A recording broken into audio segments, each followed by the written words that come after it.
Welcome back to another episode of Across the River podcast. First of all, we would like to thank you guys so much for all the support lately. Now, make sure you guys leave a like, subscribe, and turn on that post notification bell so you know whenever we drop a new video. So, we've been talking a lot of football and baseball lately, but how about some basketball? Let's talk about FIBA. What do you think's up there? So I wanted to go through disappointments since the group stages are coming to a close, our favorites for the winner of the tournament, and our dark horses going into the next round. So let's start off. I'm sure we'll have the same disappointment as they were Olympic champions, and they fell in the group stage. France. Is that the France, same? Yeah. Yep. Disappointing. What a fall from grace. You know, they should have won they should be in the top of their division in their group, but they just didn't pull through. They did get placed in the same group as Canada, though. So, I'm going to spoil it now. That is one of my favorites right there, Yeah. Canada. So, but still, France won the World Cup. But you're dropping a game to Latvia, who have with no Porzingis, and one NBA player on that roster, and that's Bertans. It's not a good enough way to go for a France team that, again, won the Olympic tournament. They have, to be fair to France, they did not roster Wembanyama, they did not roster Gobert, and they did not roster Embiid. But you still have Fournier, you still have Batum. It's still a better team than the likes of Latvia and the likes of Puerto Rico, who's going through in another group, Greece going through in another group, Greece without Giannis. So it's just not good enough. Yeah, that's fair. For my sneaky, I'm going to go with sneaky now, okay? I have Germany as my first sneaky pick. Okay. I like that. I like Germany as a sneaky pick, yeah. They are built very well if you look at their team, okay? Yeah. A bunch of NBA players on that team with Mo Wagner, Franz Wagner, Isaac Bonga, Daniel Theis, Dennis Schroeder. That's a good team right there. They built the team well. That could be a starting lineup in the NBA. I don't know how well that starting lineup would do in the NBA, but it's better than having no NBA players, if you ask me. I think having those players will really help them push themselves to be a dark horse. So for my dark horse, number one, I've got Lithuania. They topped a group with Montenegro, Egypt, and Mexico, which may not come to a surprise. But Jonas Valanciunas, Mindaugas Kuzminskas, and a few other ballers, Ignas Brazdeikis, who has not played real NBA basketball except for a few games with Orlando, they're playing well. And then they've just won the group, gone through it, all too easy for them. Ignas Brazdeikis is a good player. He played at Michigan. Good player who came from overseas. He's a good player. And then Jonas Valanciunas. Yeah. One of the best centers in the league right now. So yeah, they've gone through. They have a point differential of 76, beating out the likes of Montenegro, Egypt, and Mexico. And Montenegro, just put out there, not a bad team. Nikola Vucevic is there. Alexa Ilic is there. There's a couple of really good players playing for that team that they beat out relatively easily. So Montenegro and Lithuania are actually my two dark horse picks, both from Group D. I think the Eastern European teams are on the rise going into the next round of the tournament. I went Spain with my next dark horse. I like that pick. Spain's just always good in basketball. Either if it's with Pau Gasol and Marc Gasol in the olden days, nowadays the Hernan Gomez's, they're just always a team to watch out for. And they're 2-0 this tournament so far with their third game about to happen. And I think they're going to win that game. They're being led by two NBA players. Okay. And then they have other NBA players coming off the bench. So what's not like to like there? Yeah. Now that's a good team. Now for the favorites. Yeah. What do you have there? Since I already revealed one of mine earlier. So my first favorite, we're going to be real, it's the United States. Even if it's a ragtag Olympic team, it's not the greatest United States team they could assimilate. It's still clearly and obviously better than every other roster. So it's all NBA players. Beating out everyone they've played pretty comfortably. They still have one more match on the docket. Shouldn't be any problems for them going into it. Mm-hmm. But the second favorite I have is Australia. And they've got a lot of good players on their roster. They came second in the group to Germany. And I wrote this up before they were they were made second in the group.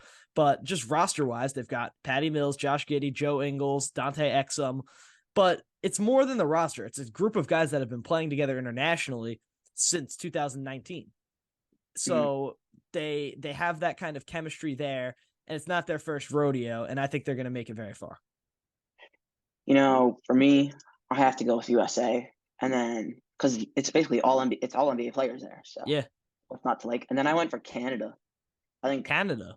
All right. They've really been showing out this tournament. Oh yeah, they destroyed France, and then they destroyed Lebanon, and then they beat points Latvia. For are 324.4. Yeah, that is crazy, and it's also just a bunch of NBA players there, and some former ones. But I think those are the two heavyweights of this.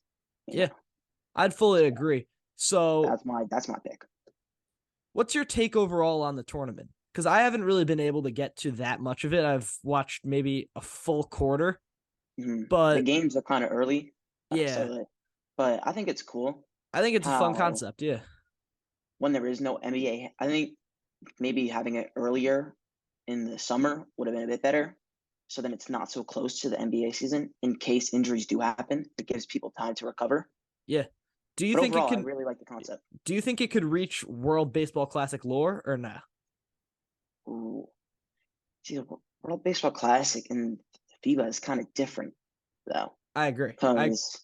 I agree it is different, but do you think it could kind of reach that level of popularity? I don't think so, personally. I don't think so, unless some of the top players start playing in it. Yeah, because that's what happened in World Baseball Classic this year. So yeah. All right. Well, let's segue into baseball, where we're going to talk about the deadline yet again. But this time, we're giving you our early takes on what was a failure. So I want to hear you first. What's your failure in the American League? So for the American League, I went the Guardians trading for Noah Syndergaard. Okay. Yeah, that's a good take. They DFA'd him already. So it's what was the purpose of the move? Just trading for someone who's just going to go in DFA. I know the Guardians were trying to make a playoff push, I think. Since that division isn't the best with the Twins, Tigers, so it's a bit up in the air. But just they couldn't come through. And Noah Syndergaard just didn't look like his old self. Didn't work out well. Well, I hope he bounces back. What about you for the AL? Failure for the American League is Paul DeJong. So first off, what had he done for Toronto? Nothing. It took him 10 games to drive in a run. He only gave Toronto 6 RBIs and 1 homer since he joined. I called it when it happened. What were they thinking with that? But then, instead of doubling down on him and trying to give him a chance to succeed, they sent him away. Only 4 weeks after the deadline. And it goes to show that in a playoff push, you can't be making moves like signing a guy like Paul DeJong. And this isn't even hate towards the guy, because I think he's not a bad player. But you have to succeed from the start when you're in a competitive team. He didn't. That's my failure of the American League. I think also a main thing for him, I think it was more the Blue Jays a failure there than him being a failure. I fully agree, yeah. Because they kind of traded for someone who they didn't really need. Exactly. With Bo Bichette coming back, it was Santiago it was only a matter of time. Yeah. It was only a matter of time until his days were numbered. So, but he's doing better with the Giants, which is nice to see. Yeah. We can get over to the NL. I have all the Marlins trades. All of them. They were looking so good before the trade deadline. They were right in the wild card contention, and they've just dropped out now. So, I don't know. Maybe it was messing with the chemistry. I don't know what it was, but because when you look at it on paper, there weren't that many bad moves. But on paper it wasn't bad, but just didn't mesh well. So yeah. And I know Marlins had a lot of hopes this year. From at the beginning, they didn't have a lot of hope, but then the hope grew and grew. But these trades I don't think they worked out well. I don't think they were worth it, to be honest. So for my National League loser, and this is going to come to the shock of many of you because he threw a no-hitter, it's Michael Lorenzen from Detroit to Philadelphia. So put the no-hitter to the side. In his 4 starts, he got shelled by Washington and San Francisco, his last 2 starts.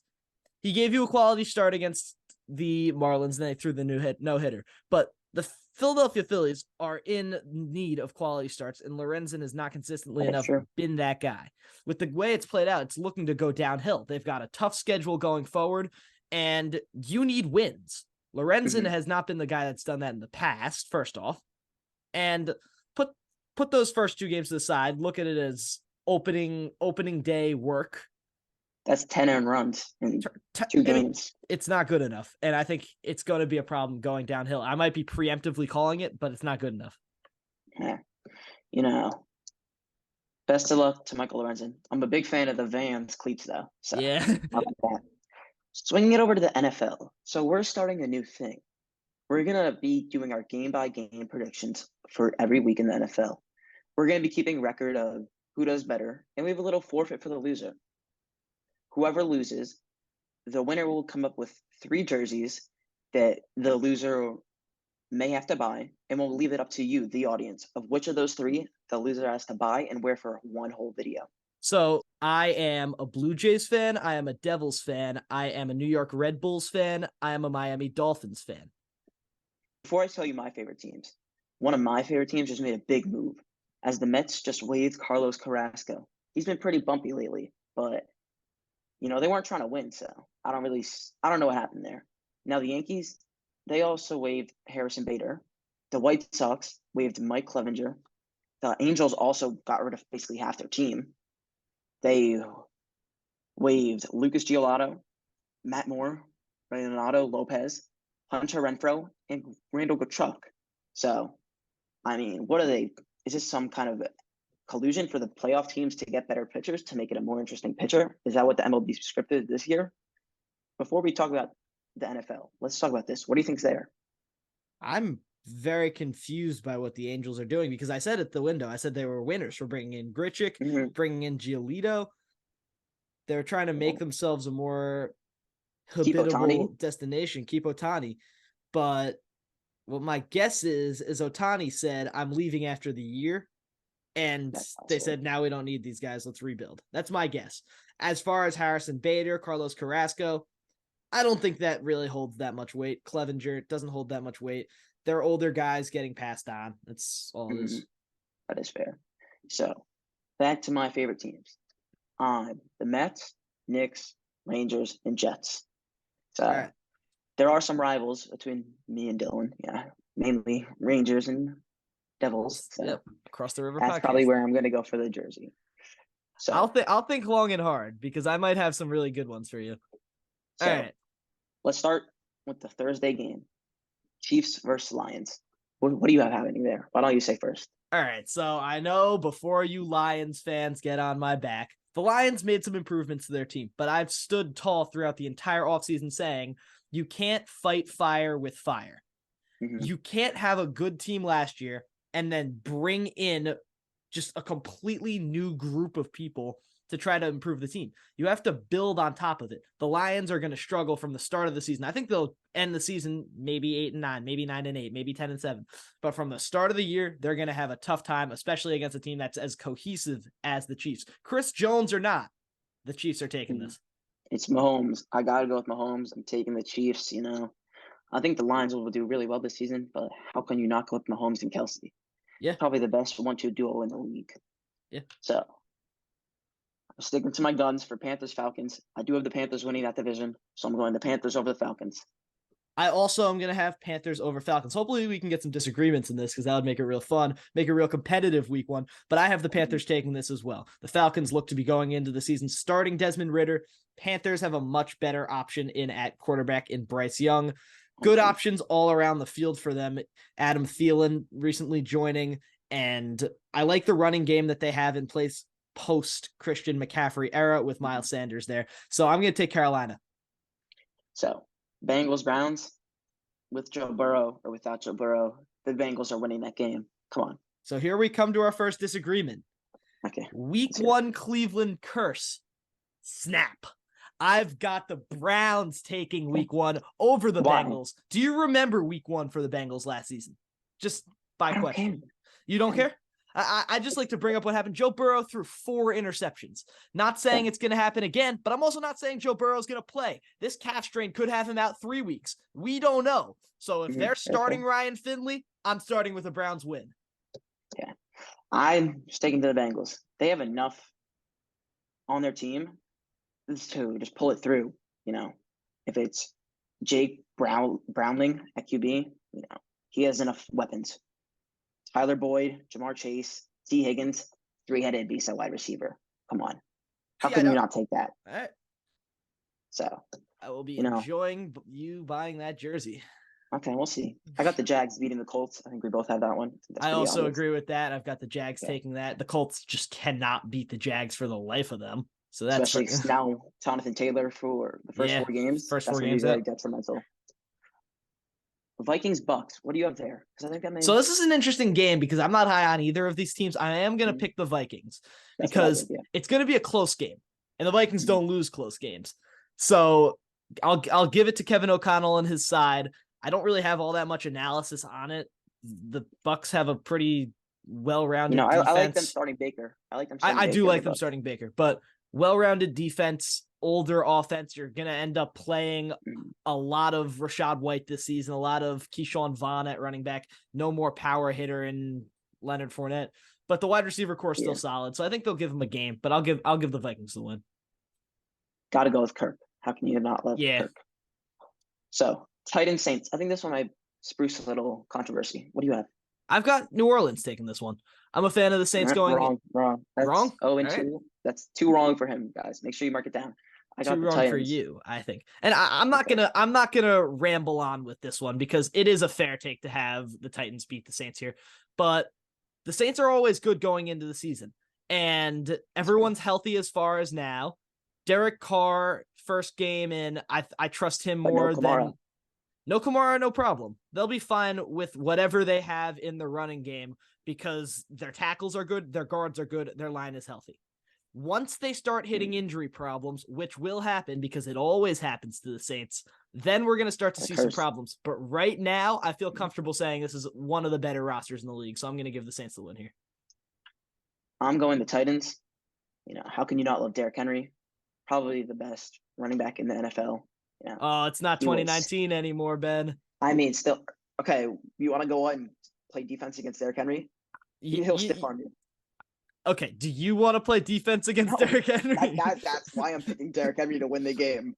Okay, so Niners, Steelers. Here we go. Give me Pittsburgh. Niners winning. Give me Pittsburgh. Give me Pittsburgh. Nope. And I'm not one of those Kenny Pickett top 10 guys. Shout out Danny Herb. Not me. But San Francisco have a track record. They have a track record of losing in week 1 now. They lost to Chicago last year. They lost the year before. And Brock Purdy's coming off a UCL injury.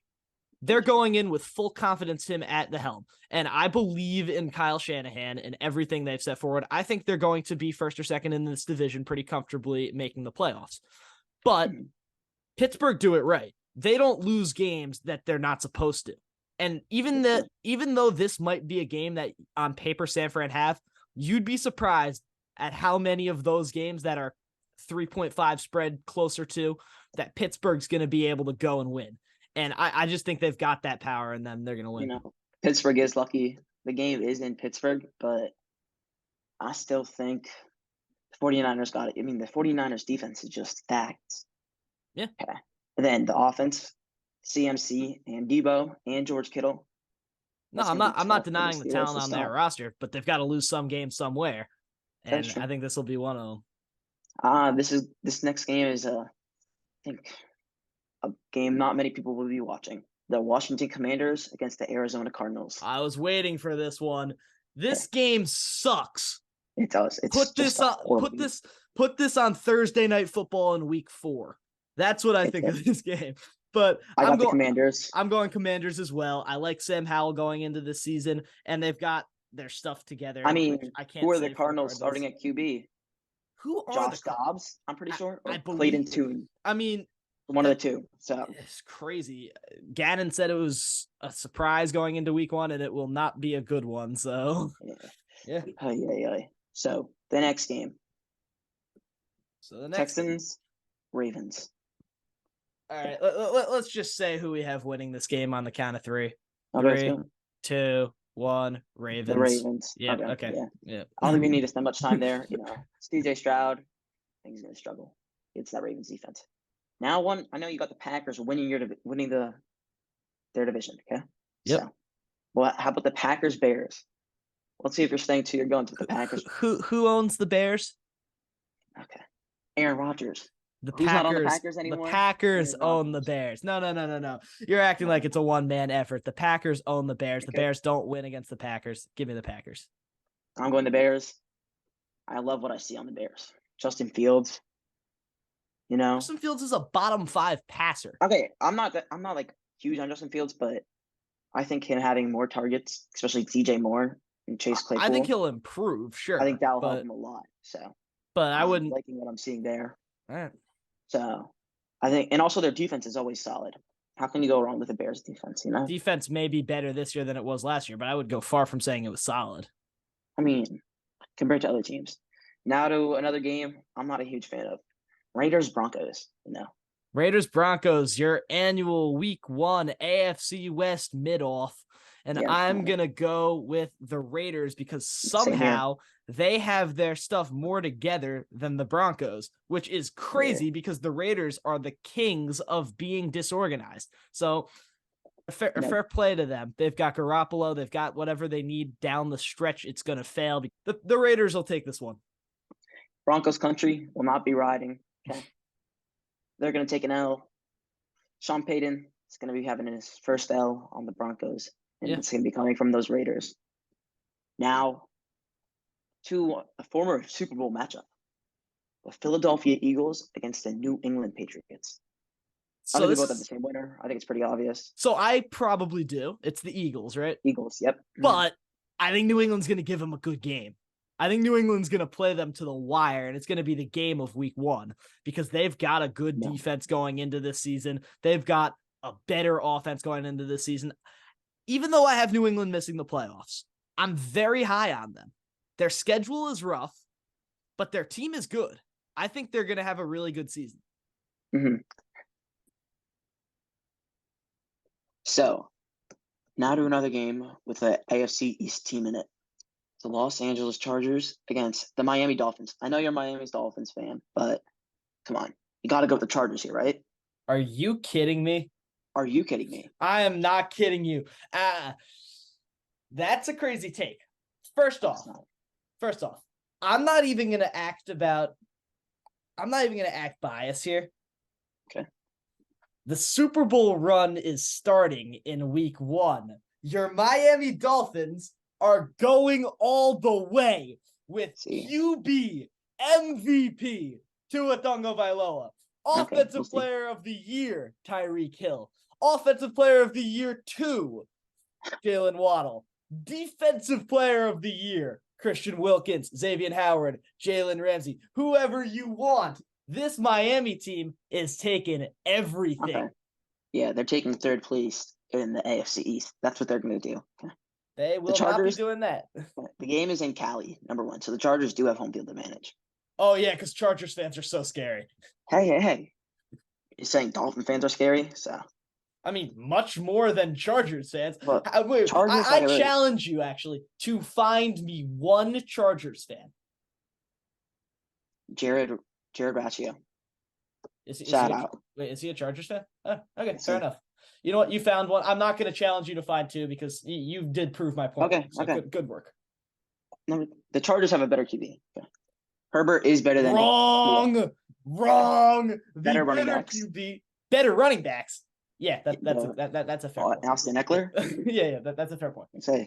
And they also, in my opinion, with no Jalen Ramsey, I think that sets the Dolphins back a bit. So I just want to quickly say, the Dolphins have their third defensive coach, like third in line. Vic Fangio's first. Then you've got a few people, like the defensive line coaches in front. Our secondary coach last season's Chargers defensive coordinator. We snapped him from a higher position to come work with Miami. But just looking at the Charger defense, Joey Bosa, Eric Kendricks, Khalil Mack, J.C. Jackson. Looks like my 2015 Madden. Looks like my Madden mobile team from 2015. Okay. No, we can spend hours talking about this game, but let's just move on. I think this one's another obvious one. Seahawks versus the Rams. Seahawks. The Seahawks are going to blow them out the water. Okay. That's going to be a fun one. I think the Seahawks could be one of the best teams in the league this year. For the Sunday night football, Giants against the Cowboys. Oof. So I think the Giants are going to be better than the Cowboys this season. Okay. That being said, the Cowboys have their number, and I'm going Dallas week 1. I'm going Giants week 1. I think the Giants being home really helps. I think that gives them a little advantage there. So, and then also, it's going to be a close game. It's going to go down to the wire, 100%. I think that's probably my game of the week.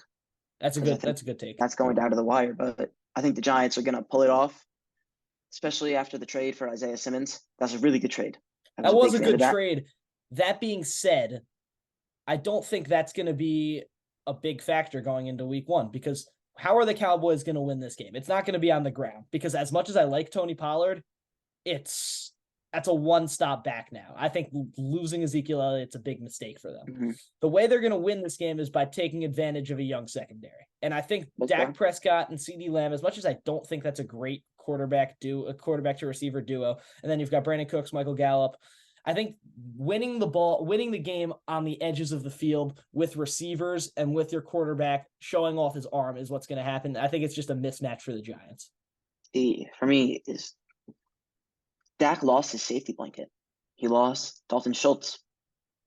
That's a big tight ends grow on trees at this point.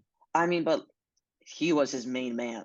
Come on. You have also got Luke Shoemaker, who's Michigan. He's good, but I don't know. Isaiah Simmons is very versatile, so he can cover the ball, and he also could prevent the rush. So I think that'll help them. So let's go to the New York matchup in the AFC East. Let's do it. So I know you're a Jets fan. Yeah. And I know you're high on the Bills, so I'm interested to see whether or not you're going to be biased because I have the Jets winning this game. Actually, see, I'm like Dylan. I'm unbiased, and I got the Bills beating the Jets. You have the Bills beating the Jets at MetLife, Rodgers' first game in primetime. Yeah. So obviously, there might need to be context to the viewer. I have the Bills missing the playoffs. I don't think they're going to have a good season. Crazy. I think McDermott, everything in that cabinet might be on their way out. Diggs unhappy. Josh Allen's going to be obviously there to stay. He just signed a massive contract. But the defense isn't as good anymore. The Jets have Let me stop you there. Okay. Yes, the Jets do have a better defense. But also, the Jets are way younger than the Bills. And I think they still need more time to mesh. That offensive line is still looking... Last season was their time to mesh. I think the Jets are going to have a fantastic year. I don't know. The offensive line is still looking a bit to me, you know? Yeah, but every team's going to have a hole.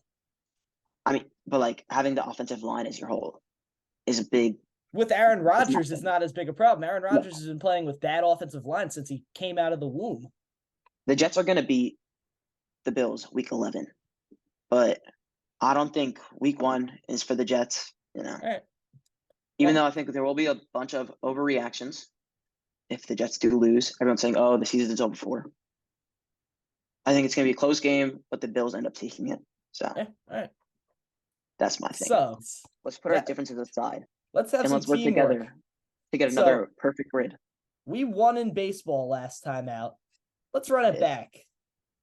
I'm excited to get this going. Starting now. So let's put our differences aside. You know, we may have differences with our NFL predictions, but let's work together to get another immaculate grid. All right, are we playing for percentages or no? Because I'm very inclined to just put Mike Trout here. I just want to get it right. So just Mike Trout. 3,000. He's got to have. All right. You know, we can still get that there. Let's go 8 for 9. Okay. Ted Williams. Give me Ted Williams. He doesn't have 3,000 hits. Pretty sure that's wow. Okay. You know, let's save the 3,000 hits for later. Let's go everything else now. Okay. Let's go. I'm stunned right now, but okay. Me too. Texas Angels. How about Bartolo Colon? I think he played for both teams. You know what? We're already screwed, so let's run it. All right. Ooh, 4%. Yes, sir. Okay. Boston and Texas. Nathan Eovaldi. Yeah. We'll get everything perfect except for the 3,000 hits. That's my guess. Okay. So Texas, LA. Well, Marlins, Red Sox. You could go Richard Blyer, I think. Actually, but don't. No. Richard Blyer. Richard Blyer. But I'm not. I was gonna say what? Richard Blyer. I don't know. Because he threw like. Did Trevor 4 Richards balls. play for Boston? I'm unsure. I don't know. I don't know if we should because if you believe in it. No, actually no. I think he's been Blue Jay for a long time. So. Okay, Miami and the Dodgers. I feel like that should not be hard at all. That should be a gimme. It really should.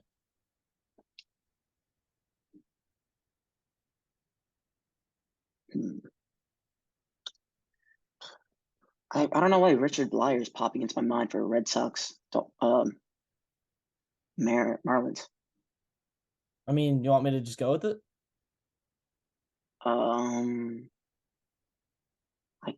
I think so. I don't know. Yeah, go with it. Let's see if I pulled one out the bag here. Yeah. Oh my! What a get! Look at that, 2%. See, if the 3,000 plus hits wasn't here, we'd be going crazy. For Dodgers, Marlins, Mike Piazza. Okay. Dodgers, Texas. Scherzer. Yeah.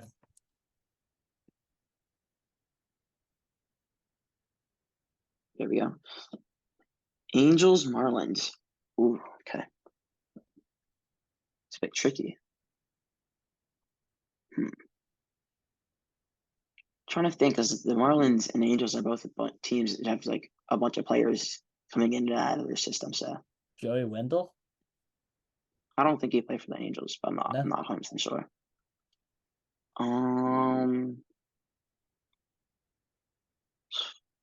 Marlins, Angels.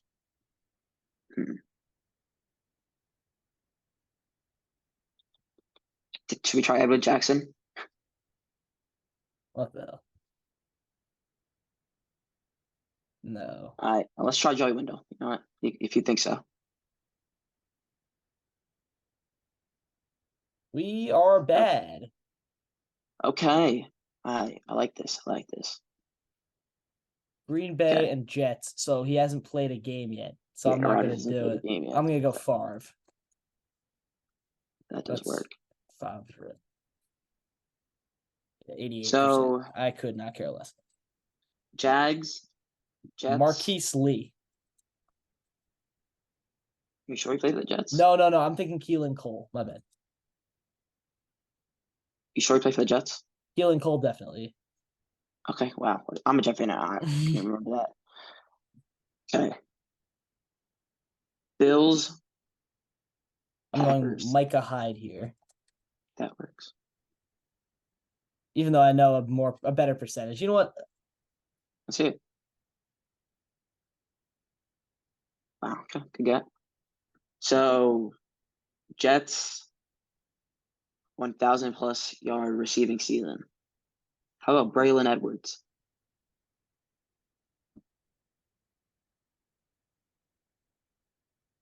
Nope. Dang. I thought I had a good one there. But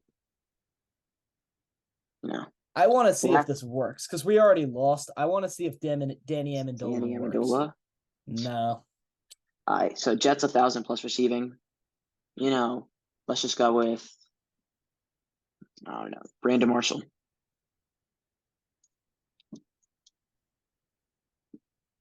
Yeah. Pats 1,000-yard receiving. Julian Edelman. I would say. Yeah, definitely. Now I want to get. Bills. Oh, you want to get those? I want to get these just because. I don't know. I just want to get them. Jags, Patriots. I'm trying to think. Or Packers, Patriots. Did Nick Folk ever play for the Jaguars? No. Yeah, I thought. All right. Bills 1,000. We could probably go Andre Reed. Andre Reed. Yeah. Okay. Let's see if we can get this. Jaguars, Bills, Jaguars, Pats, Green Bay, Pats. I feel like these are not hard. Yeah, probably some defensive player who's played for a bunch of teams. Mostly. What about Josh McCown? Did he play for the Jags and the Bills? I think so.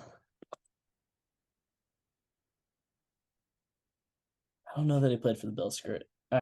Thank you so much for watching us fail consistently at Immaculate Grids. We are so happy that you guys are still here laughing at us. And hopefully you'll be back for when we get another one. Last week, we got the baseball Immaculate Grid. So, you know what? I still think we deserve our champagne for that. So, yeah, come back next time and we will have more NFL to talk about, more MLB to talk about. Make sure to stay tuned with our predictions. Yeah. If anything, drop your own predictions and see if you can beat us. Oh yeah. And yeah. Is that all? Let's close this out. Thank you so much. See you next week. Yeah. Bye.